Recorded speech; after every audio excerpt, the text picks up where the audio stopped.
always feel like somebody's watching me. Hey, human family, it's Darren. Welcome back to another episode of Fully Alive Again. If daily videos about narcissism and powerful tools that help you recover from toxic relationships are what you are looking for, please hit the subscribe button and ding that bell so you are first to know when I upload a video. I got another really good show for you today, and it is inspired by another fully alive warrior, aka Subway Fresh. She asked me to do an episode on why narcissists would still watch your social media or stalk you when they are the one that discarded you. Good question. So let's do what we do and dive deep.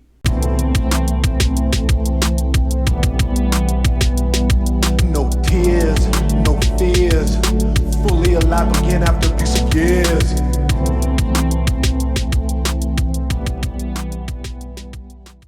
Do you trust your intuition? Do you trust the inner feelings and the inner radar that tells you something wrong is happening? That you should be cautious and aware?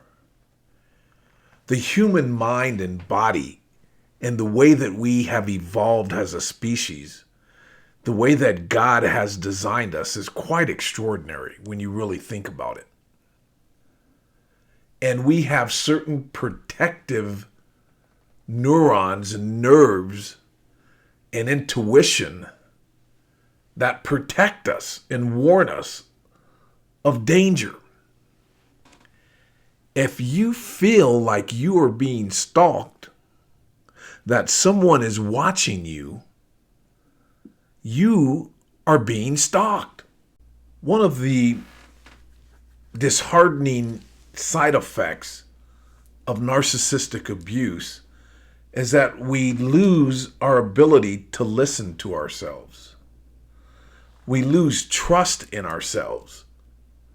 And we miss the opportunity to navigate our world more effectively.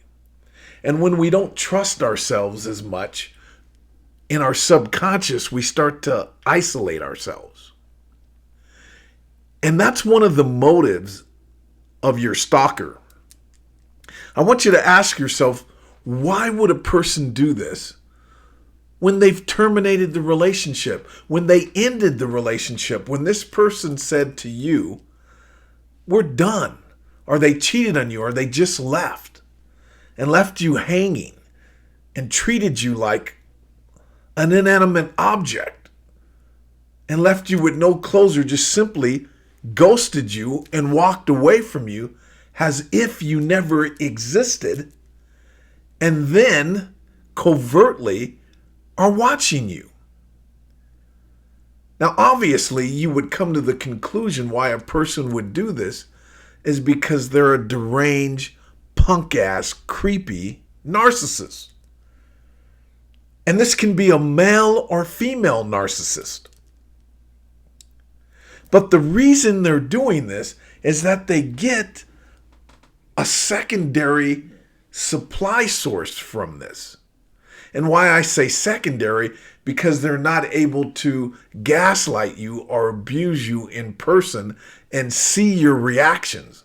Narcissists love to see your pain and your facial expressions from that pain because they can't make those type of connections from their inner lack of ability to experience the full range of emotion. So it's more of a high of narcissistic supply when they can see you one-on-one. That's why these people like to FaceTime so much or want to talk in person. But I don't want to go down that alley because it's a whole nother show. But my point here is that they're getting secondary supply from stalking you. Now, how do they do that? They do that by knowing that you, number one, are still in isolation. Number two, that you're not dating anyone or not being as social as you were, that you're still working the job that you wanted to quit, that you haven't taken that dance class or wrote that book that you were talking about or got them gains in the gym like you wanted to. They enjoy seeing you stagnant because they really believe that they are the master of your universe and that they are governing your every move from afar. That's one thing that just cracks me up about these people, is that they so overestimate their power. And that's what I really dislike about a lot of YouTube coaches and podcasts on this subject matter, is that they over exaggerate the power of a narcissist. They are not powerful. We are just weak internally, not by our genetic makeup, not a weakness that we can't overcome. We've just experienced abuse that has whittled away some of our confidence, self-worth, and ability to connect to the inner core of who and what we are. Now, the narcissist is getting this supply by watching your moves, be it physically in the real physical world or online. And they also get narcissistic supply by letting you know that they're watching you. And they understand that this adds to your stress and your fear of living. And that is another rich source of that secondary narcissistic supply. These people are so weak and grotesque. They will spend hours trying to get you to react and unnerve you just a little bit. I mean, they will spend time thinking about, how can I penetrate this person's world to cause them as much stress as possible. But if I can just feed knowing that I confused them or I fooled them or I tricked them, man, I'm a genius. I'm powerful. Just look at the measures these people will take in their stalking to achieve just a little taste of narcissistic supply. Here's a list of the type of things that these people do when they're stalking you. And I think some of these things will surprise you. So here are some examples of cyber stalking. False accusations, we've all been through that, but they do it in social groups. They'll even come to shows like this and portray themselves as victims. You never know what they're going to do in the false accusations they will bring forth towards you. Monitoring, they are constantly watching your cyber footprint. They're going to all of the places that you go to, and they're trying to figure out who you are and what you're doing, what's going on in your life again. The flying monkeys, they have them on Facebook, Instagram, any social media outlet there is that will join in conversations or post things to get under your nerves. That's another thing that they do in social media, is when they find out that you have a weakness. Let's say that you say, I'm having a hard time with my son or daughter, and it's just really frustrating me. They'll post pictures of them with their son and daughters and put a statement that says, "We're having the best time ever. I have never been closer to my daughter than I am today. I'm so fortunate to have a daughter." That's how simple these guys are. And if I sound a little different or a little goofy, it's because I've been struggling with my computer and my microphone for literally 3 hours, and it's 1 a.m.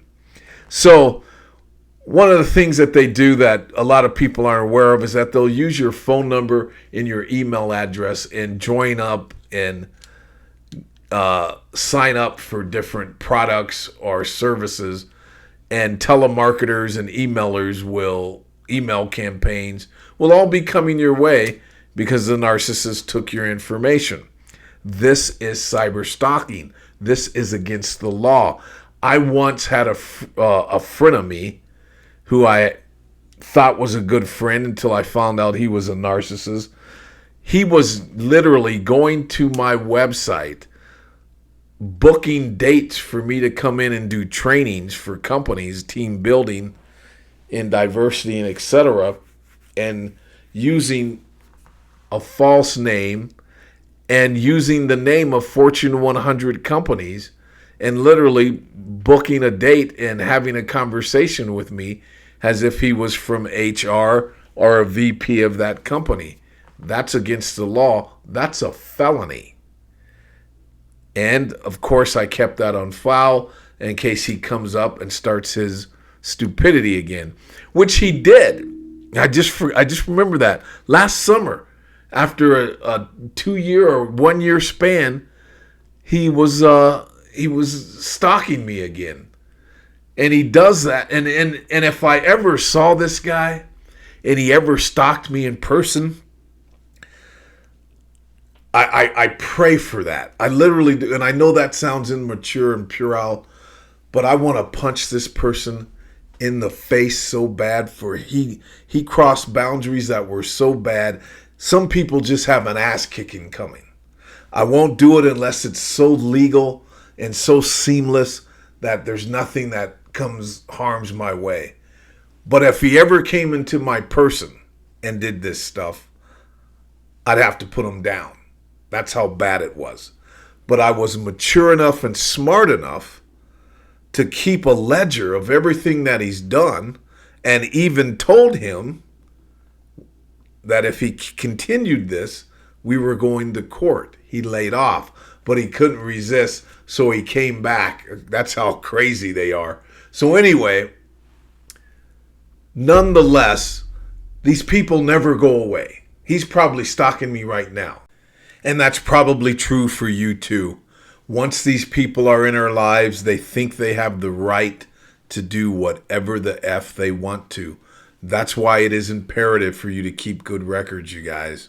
So remember, a narcissist that comes back through after they've discarded you or after a breakup or a divorce is just seeking secondhand narcissistic supply, hoping to see that you are in misery, hoping to control you, stress you out, cause you fear, and continue their narcissistic abuse.